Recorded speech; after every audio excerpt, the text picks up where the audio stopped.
grande amigo, tua doce voz está comigo.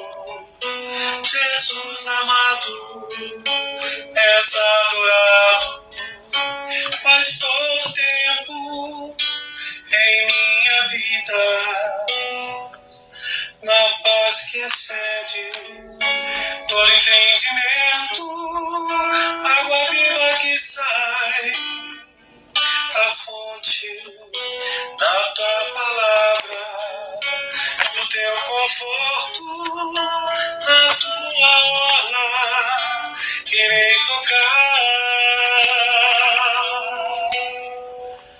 Jesus querido, meu grande amigo, tua doce voz está comigo. Jesus amado, és adorado, Pai de todo tempo em minha vida, na paz que excede todo entendimento, água viva que sai da fonte da tua palavra, no teu conforto, na tua orla, irei tocar. Jesus querido, meu grande amigo, Jesus de amor, meu Salvador. Jesus querido, meu grande amigo, Jesus de amor, meu Salvador. Muito bem, boa noite, que bom que você está aqui, partilhando dessa live muito importante, muito importante. Essa live vai ficar nos anais do YouTube para sempre, porque é uma mensagem muito poderosa, é uma mensagem de reavivamento, de reencontro, de entendimento. É uma mensagem onde Deus nos deixa toda a base da sua realidade, toda a base dos acontecimentos que já vem rolando de Ellen White, de um certo tempo de Ellen White, eu não posso precisar exatamente a data escrita do livro, que ela falou que agora já começou, sacudidura já está vindo e a coisa já está indo para um caminho de reparação. Malaquias disse que o anjo veio preparar o caminho para a vinda de Jesus. E o mesmo anjo agora está preparando o caminho para a volta de Jesus. Então nós temos que entender todo esse significado, por isso que nós estamos pregando de uma forma muito contundente sobre a graça.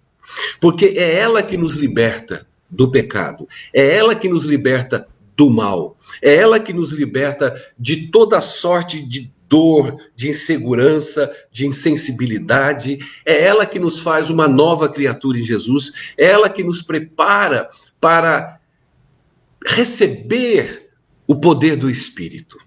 É só a graça.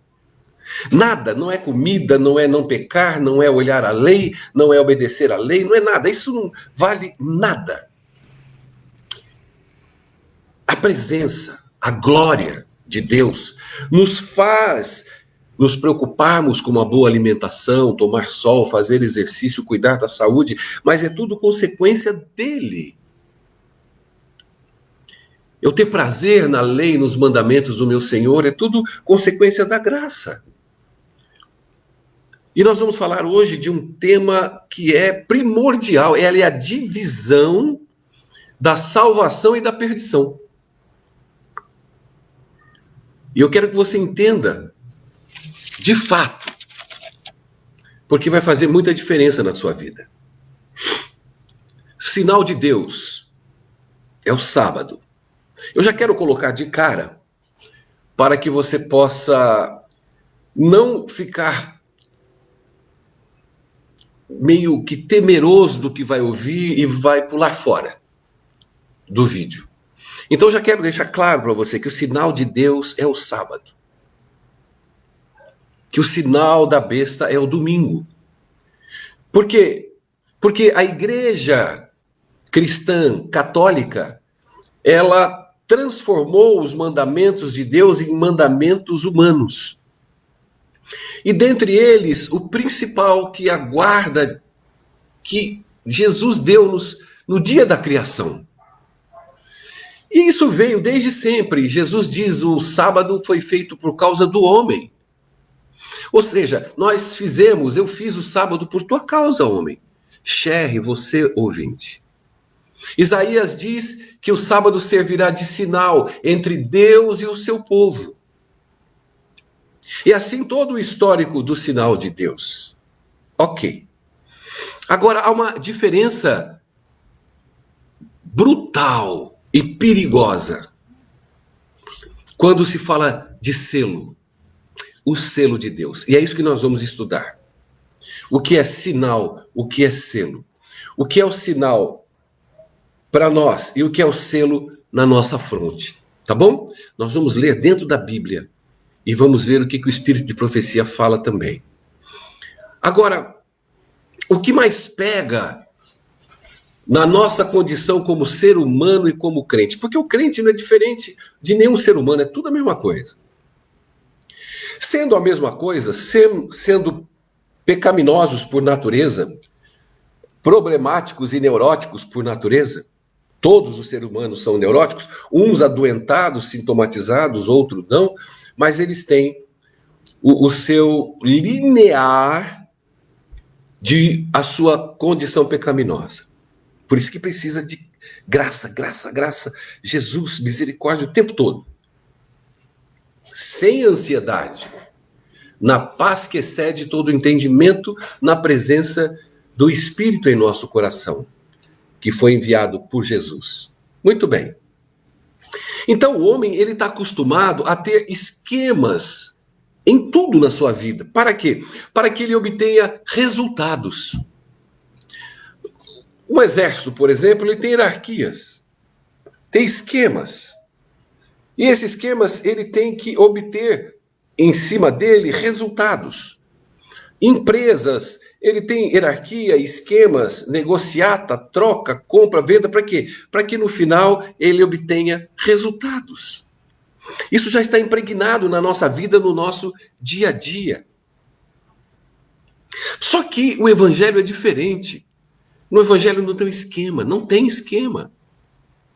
No evangelho você não conquista fé, não se negocia, porque a fé você se entrega a ele para que a fé venha, para que você creia. Então eu não consigo montar negociata e negociações como a minha mente está acostumada. Então isso é muito perigoso. Você vai saber um pouco mais. Eu quero fazer uma introdução para que a gente entre na palavra. A religião, desde sempre, ela precisa de rituais. É só você ver na sua vida. Você monta rituais. Você não consegue fazer nada andando. Você não consegue agradecer uma comida para Deus se você não fizer o ritual de botar a mão aqui, a comida na tua cara, e você enfiar a cara no prato e fazer ritual. Como se Deus fosse ouvir o teu ritual. Você não pode estar pegando a comida e falando, Senhor, obrigado por esse prato. Sentar numa mesa e comer. E quem olhar não vai ver ritual. Mas você quer mostrar ritual. Porque você precisa de ritual. Está no inconsciente humano. Então, isso vem da mente pagã. A mente pagã, ela desvirtua a realidade do evangelho para esse tipo de acontecimento. Você vê que toda a estrutura religiosa no mundo, no planeta, no Brasil, é através de pinturas, esculturas, objetos de fé, em oração, ou é uma toalhinha, ou você compra uma canetinha, ou você passa num túnel onde 10, 20, 30 vão orar por você. São rituais. Esse é o fenômeno mais antigo da história. Tem o púlpito, tem a igreja, a estrutura, e aquelas oblações para que tudo aconteça. Nós estamos viciados nisso. Sem isso, parece que Deus não está. Deus não está, ou está em parte, conosco. Então, isso é um arquétipo de resposta de mentes coletiva.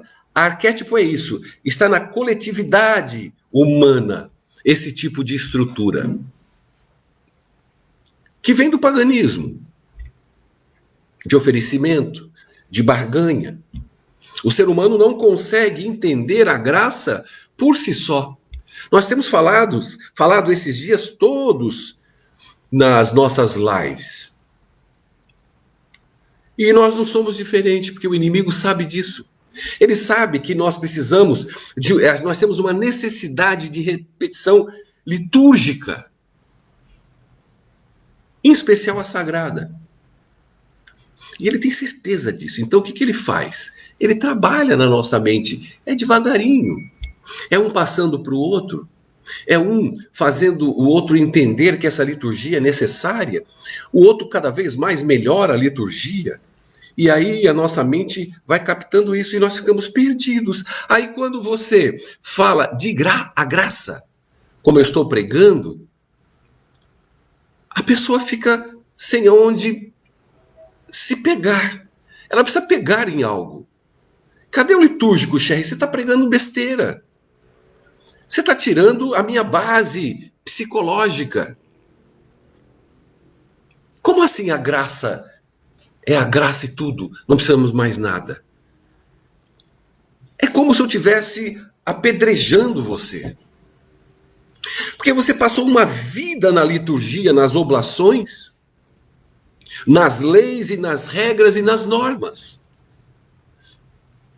Aí vem um maluco falar o que Paulo falou, um xarope falar o que Barnabé, Estevão, Jesus falaram, e me deixa sem regras.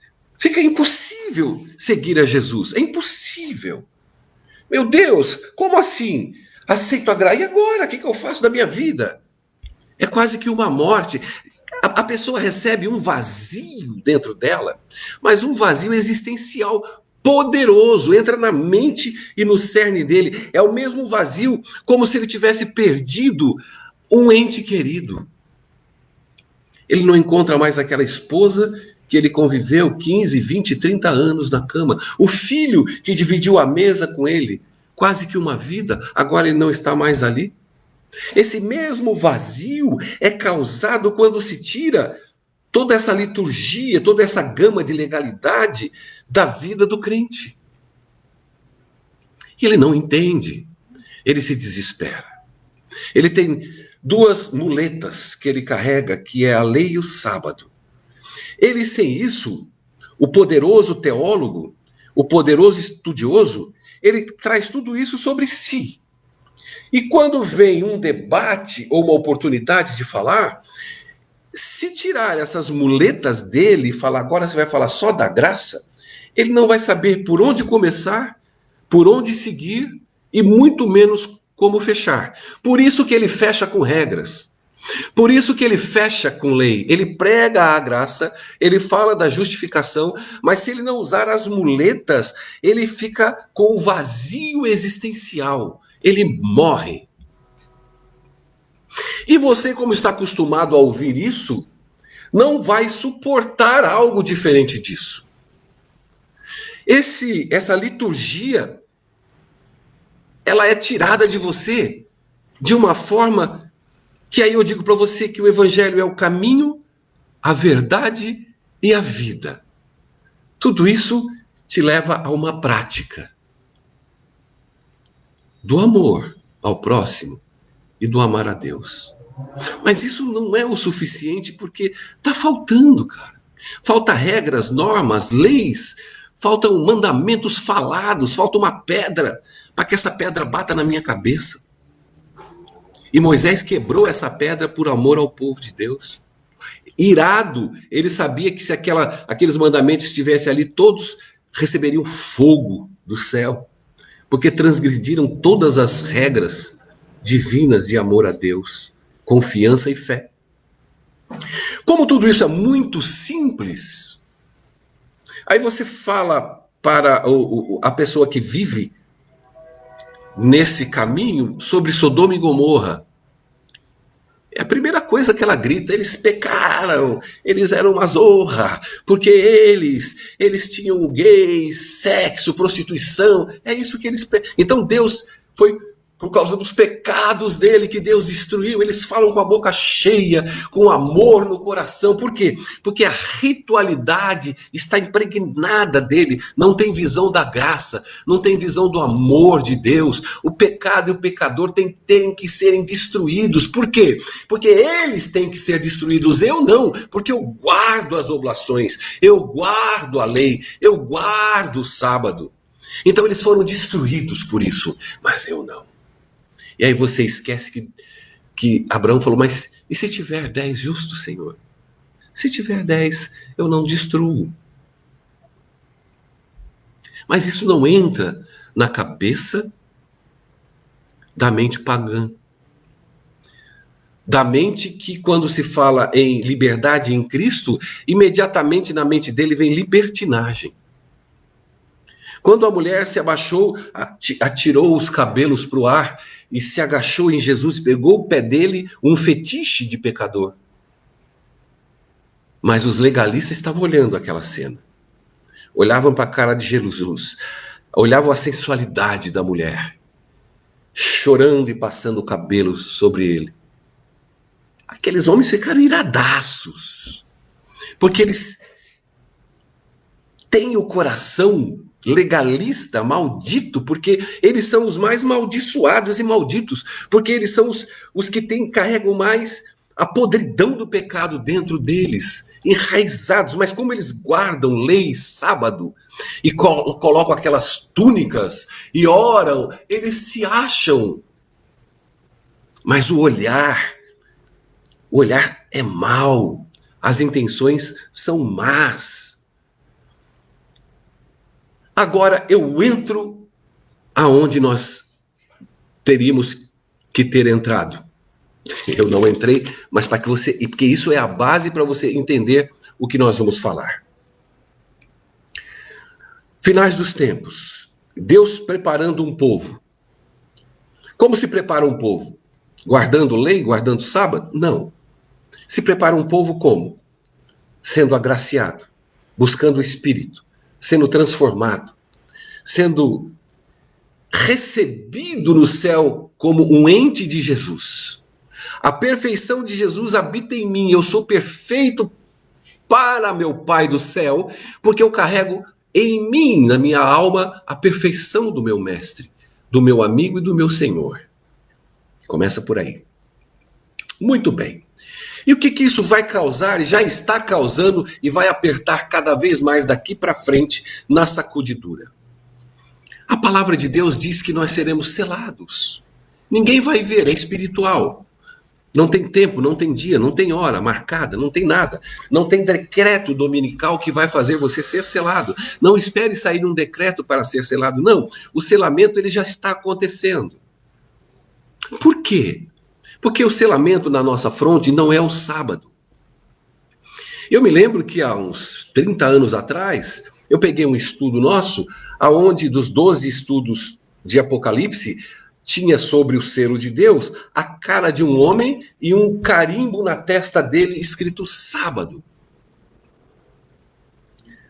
Antes de eu falar, eu vou ler a Bíblia para que não cause ira em ninguém. Apocalipse responde, Apocalipse 14:1.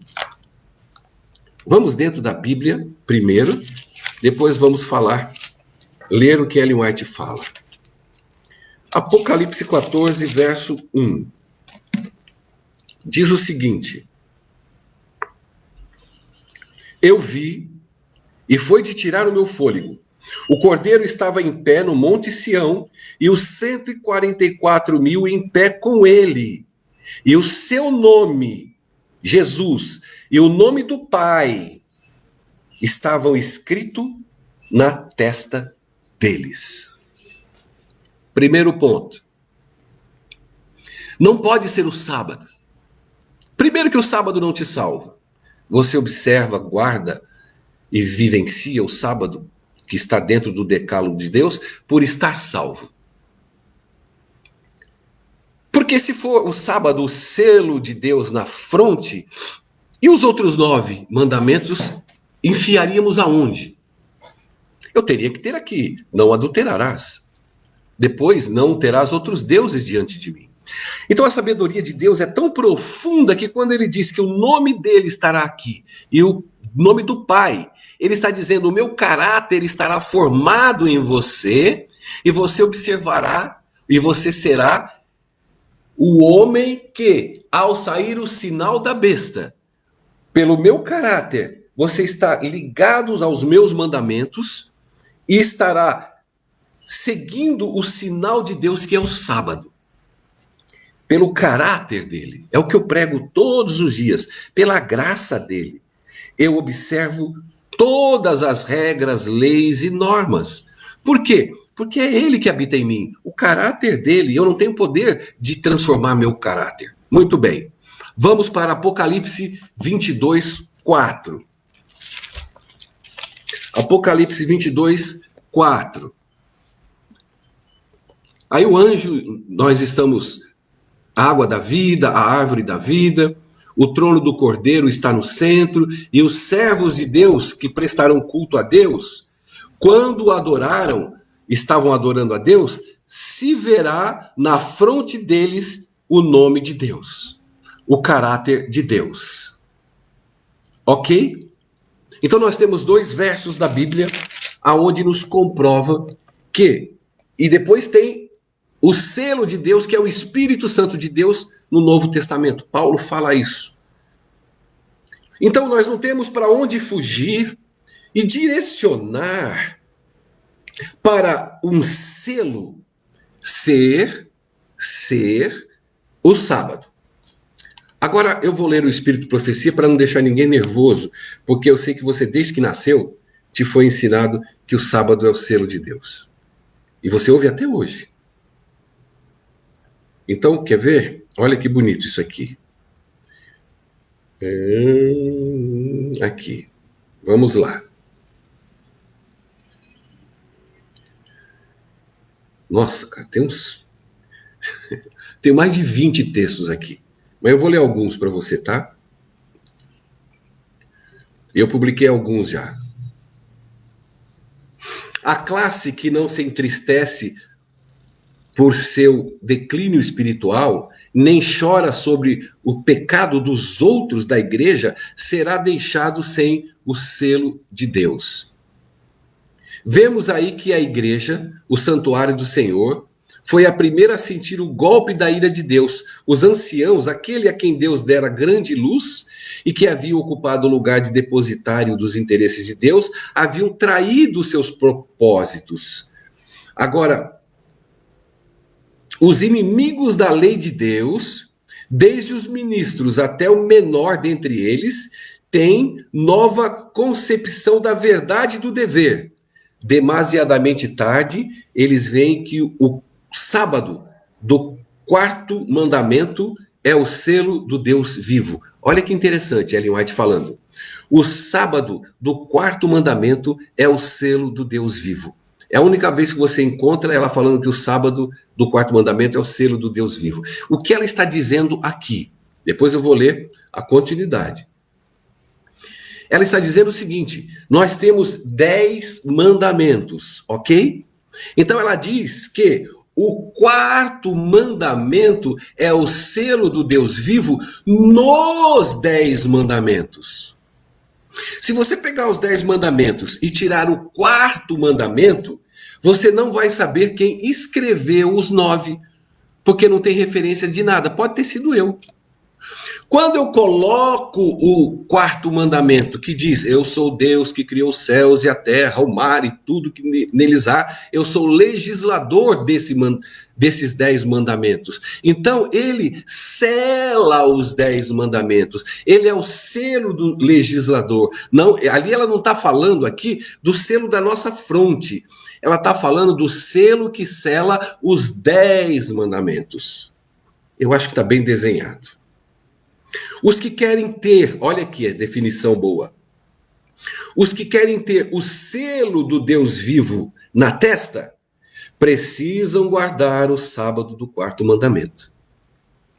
Quando ela diz isso, ela já destaca que o selo aqui já não é o sábado. Porque para você ser selado com o caráter de Deus, você obrigatoriamente tem que estar ligada, interagindo com a guarda do sábado do quarto mandamento. Seventh Day Adventista Bible, volume 7, o que eu li para vocês. Outro volume 7, página 980. Como está gravado, você pode voltar. E esse volume 7, página 970. Então, na página 980 diz o seguinte: o selo do Deus vivo é colocado nos que guardam conscienciosamente o sábado do Senhor. Os 10 mandamentos, só o quarto contém o selo do grande legislador, criador dos céus e da terra. Testemunhos Seletos, volume 3, página 17. The Seventh Day Adventista, comentário, volume 7, página 970. O selo do Deus vivo será colocado nos que se assemelham ao caráter de Jesus. Meu Deus. O amor exprime na obediência, e o amor perfeito lança fora o temor. Os que amam a Deus têm o selo na testa e praticam as obras de Deus, filhos e filhas de Deus. Meditações matinais de Ellen White, 1956, página 51. Enfim, são muitas referências. Então, eu não tenho mais que provar para ninguém, dentro da Bíblia e do Espírito de Profecia, de que o selo de Deus não é o sábado. Então, por que eu prego a graça? Porque Deus insiste em nós entrarmos, não olharmos os nossos defeitos e pecados, senão nós não vamos seguir para lugar nenhum. Nós temos que olhar para Ele, olhar para a graça, olhar para o que Ele pode fazer em nós. Quando isso ocorre, eu pratico aquilo que Deus tanto quer da sua igreja, do seu povo, que são os frutos do caráter dele, os frutos do amor. E através dessa conexão, dessa dependência, eu serei transformado dia a dia, santificado pelo Espírito Santo. E Deus trará o seu anjo, e ele fará o que Moisés fez na época da Páscoa. Lembra de quando o anjo da morte viria? Ele mandou passar nos umbrais das casas o sangue do cordeiro, que era a proteção. O selo de Deus é o sangue do cordeiro em nossa fronte. É a nossa proteção, é a nossa salvação. É através dele que nós daremos frutos do Espírito Santo. E aí sairá o decreto dominical. Aí o sinal da besta. Olha que interessante. Apocalipse 17, 5. Você não pode esquecer disso, gente. Apocalipse 17, 5 diz o seguinte: ela segura o cálice cheio de obscenidades e degradações, sua imoralidade imunda. E ela, a besta, Babilônia, a mãe das meretrizes, tem um nome estampado na sua testa: a Grande Babilônia. Aqui está a briga espiritual. Um povo terá na testa escrito a Grande Babilônia. Seguirão a besta, seguirão os seus seguidores, o seu amor pelo pecado, pela mentira. Sairá o decreto dominical, será trabalhado domingo como dia do Senhor, para que haja paz no mundo. E esses obedecerão porque estão selados na sua fronte a Grande Babilônia. E nós, com o caráter, o nome de Deus e o nome de Jesus, irá contrapor a Grande Babilônia. Então, qual é o sinal da Grande Babilônia? É o domingo. Qual é o sinal exterior de nós, o povo de Deus? É o sábado, que servirá de sinal entre mim e seu povo. Mas não é por quem guarda o sábado, porque está assim de gente que guarda o sábado. Tem igreja de tudo quanto é cor guardando o sábado no mundo. Não, é porque você tem o caráter, você já está selado, você viveu em amor, em harmonia, praticando os frutos do Espírito. Você não ficou um homem de igreja, um sabatista, você não ficou brigando por causa de leis, defendendo leis. Você pega o grande conflito, ela fala ali páginas e páginas nos finais dos tempos sobre a lei, aqueles que pisarão na lei e aqueles que honrarão a lei. Mas isso não quer dizer nada a ver com salvação. Ali é um conflito cósmico no final dos tempos. Um povo que não está nem aí para Jesus e nem para os seus mandamentos, e um povo que já está selado pelo amor e cheio de amor no coração e que segue honrando aquilo que Deus pediu, observando o sábado por amor. E aí, esse sinal, os anjos já selou.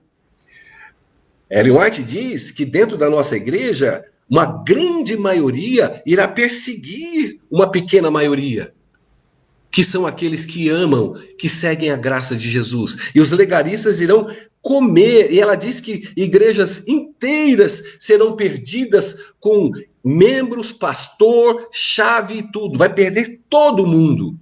Porque estão atrás de leis, porque estão defendendo a lei, porque estão defendendo o sábado, mas não estão amando ninguém. São sabatistas vorazes, não saem para fazer a parte do amor, porque não conhecem a graça, conhecem a lei, conhecem igreja, conhecem libações, conhecem rituais, conhecem estruturas de ritos, conhecem exercícios legalistas, mas negam a eficácia do amor.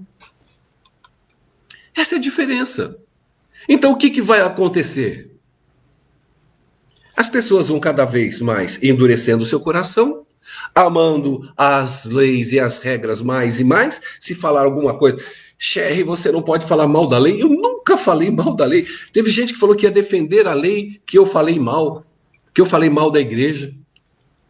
Olha como o inimigo é possante, esperto. Ele pega o legalista, que já é dele, porque o legalista, ele tem uma coraça satânica. Ele não pensa mais em nada, é só lei, lei. E eles vão falar de lei, vão brigar por lei, eles vão dar a vida por lei, vão te perseguir, vão te matar se precisar, vão te entregar para as autoridades. Porque não tem o amor. Porque não tem e não está buscando o caráter através da graça e da justificação a cada dia. Eu sou adventista. Eu não posso falar que a lei, falar mal da lei de Deus, se a lei é justa, santa e boa. Mas eu não posso me eximir de dizer que ela não me salva, que ela só me condena, que ela não traz bem nenhum para a minha vida. Nenhum. Porque eu disse que o sábado é diferente. Porque o sábado traz. Ele faz parte do pacote da lei, dos 10 mandamentos. Tirando ele aqui, Deus deu isso à parte de tudo, porque esse faz bem a minha vida. Ele faz eu estar com meu Jesus 24 horas. Ele me dá um descanso. Ele foi feito para mim descansar e me renovar. Agora a lei não. A lei foi feita para que quando houver um julgamento, você vai ter que ser julgado por uma lei. Aí se eu transgrido o sábado e ele está incluído na lei, eu serei julgado pelos mandamentos. Se eu falo mal de um irmão, guardo o mandamento, os 10. Não é difícil guardar 10 mandamentos. Você não precisa ter Jesus. Judeu guarda 10 mandamentos melhor que nós 10 vezes. Você não mata, não rouba, não tem outros deuses, não faz imagem de escultura, não fala o nome de Deus em vão, não adultera. Acabou, está guardado. E aí? E aí? E aí você começa a falar mal dos outros, perseguir os outros, fazer fofoca dos outros. Você está guardando os 10. E na hora do julgamento você vai para onde? Para o inferninho, guardando 10 mandamentos. Por quê? A extensão dele é a falta de amor, que é o que muitos vivem. Por isso que fofocam, por isso que falam mal, por isso que não ajudam o pobre, por isso que passa por outro lado da rua quando tem alguém necessitado, por isso quando um pobre chega no carro pedindo 1 centavo, ele fecha o vidro e fala é drogado, ele não está nem aí. Ele não está se condoendo pelo que o cara está passando. E guarda mandamentos. Então é disso que Jesus fala. A graça nos santifica, nos purifica, nos transforma. Ela faz a gente, se precisar, vender tudo o que temos para dar aos pobres. A graça, o amor de Deus faz eu ter 100 reais na minha conta e ver uma pessoa passando necessidade na casa dela, filhos não tendo leite para comer. Ela faz eu tirar os 100 reais, ir lá e comprar o leite, o arroz, o feijão, o tempero para ela. Por quê? Porque o rico vive pela fé. O homem que angariou tesouros no céu, o homem que buscou o Espírito Santo de Deus, ele não tem mais nada. Ele está vazio. Ele cada vez ele vive menos. Cada vez ele é mais louco para a humanidade. Todo crente que não for louco não é crente, meu irmão. Então, nós detectamos que o sinal é o sábado, é um sinal externo. O senhor vai comprar e vender? Vou. O senhor guarda o sábado, né? Sim, eu guardo. Então, o senhor não pode comprar e vender? Então, tá bom. Então, eu não compro e não vendo. Mas muitos sabatistas vão falar assim, não, esse negócio de sábado aí, ele vai lá e vai comprar, porque ele não vai deixar de comprar comida para o umbigo dele. É isso que vai acontecer nos sinais dos tempos. Mas por quê? Porque ele é sabatista, porque ele é legalista, mas porque ele não buscou ouro, não buscou colírio, não entendeu a graça. Enquanto você estiver debatendo contra a graça, irmão, você está com o pé na cova. Enquanto você tiver ódio de quem prega a graça, você falar, a graça é barata, você está com o pé no inferno. Enquanto você desfazer da graça de Deus para exaltar a lei de Deus, você está com meio corpo no inferno. Enquanto você não aceitar a graça e Jesus como seu único salvador, independente de lei, de sábado, de nada, você está com o corpo inteiro no inferno. Enquanto você não parar para pensar, não parar para falar, Senhor do céu, eu sou um poço de imundícia. Eu não tenho amor por meus irmãos, por ninguém. Eu acho que eu estou perdido, meu Deus. Me socorra em tempo. E não entrar no teu quarto escuro. E não começar a partir de hoje ter essa convivência com Deus, você vai ser mais um sabatista. Vai para a igreja, vai para casa. Vai ver teu futebol gostoso, vai passear, vai para o shopping, vai viajar. Agora é final do ano, já está se programando. A vida vai virar a vida normal. E o evangelho, a graça, o pobre, o necessitado, não vira nada na tua vida. Porque você é legalista, sabatista. E isso quem diz não sou eu. É Jesus, dando recado para nós, povo de Laodiceia. Tá bom? Eu acho que está muito bem desenhado. Eu acho que não há mais nada do que entender do que a simplicidade do evangelho. Quer entender o evangelho de fato? Leia Marcos, Mateus, Lucas, João. Medita ali. Tu vai entender tudo, cara. Você vai ver quem foi Jesus e o que ele representa na vida da humanidade. Ele veio salvar o mundo, não veio condenar. Acorda enquanto é tempo. E saiba que se você não tiver pureza de coração, se você for igual ao jovem rico, esses eu guardo, Senhor, desde a minha infância, eu sou amado na igreja, eu sou ferrado, eu tenho cargos na igreja. E aí Jesus vai falar, legal, então vende tudo. Aí vem a prova. Se não der, Paulo fala, você pode dar a tua vida por alguém, se não for por amor, Deus não aceita. Você pode dar esmolas, você pode sair com aqueles negócios que a gente faz lá para pegar moedinha todo ano. Você pode ser o maior catador de moedinha e levar para a igreja. E todo mundo fala, nossa, o irmão conseguiu R$1.000. Irmão, se não for por amor, você pode fazer o que você quiser, ter 2, 3 cargos, ter diploma de pastor. Você pode ser qualquer coisa que você quiser, cara. Mas, se não tiver amor, você não é observador de nada e muito menos receberá o selo de Deus. Sabe por quê? Porque eu te decepcionei. Sabe por que eu te decepcionei? Porque eu te provei que não é o sábado que vai te selar. Que Deus tenha misericórdia da gente e que o Espírito Santo te guarde e que você, se quiser, compartilhe. Em nome de Jesus, tá bom? Até o próximo vídeo. Vamos orar a Deus para pedir o que Deus quer que nós venhamos a falar junto da graça, sempre. Então eu quero ouvir mais uma vez essa música linda que eu amo, que você possa meditar para a glória e honra de Jesus. Não vai embora, não.